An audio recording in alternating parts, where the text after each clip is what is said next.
როცა შიმონ პერესი მოკლეს, ვიყავი ამ დროს ისრაელში და ბანკეტი მქონდა იქ სპექტაკლი დავდგე და დაემთხვა ის მოკლეს უცაბედად და ბანკეტში მივედით მე და დათო საყვარელიძე, ჩვენი ახალგაზრდა რეჟისორი, უკვე ახალგაზრდა აღარ არის და ჩვენ ვიყავით მოწვე ამ ყველობის მე და დათო, იმიტომ იქ პირდაპირ ცხოვრობდი და ვუთხარით ამის შესახებ და ისე გაეხარდა ნახევარ მსახიობებს იქნებ სიკვდილად, რომ ჩვენ შევწუხდით.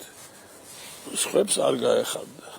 და ეს არის პოლიტიკოსების აი უზნეობა, რომელიც ჩვენ წამლავს დღეს უზნეობა მეფობს და როცა წავიდა ასეთი უმაღლესი წმინდა ადამიანი, ჩვენ ალბათ დავიხოცებით. ერთმანეთს შევჭამთ.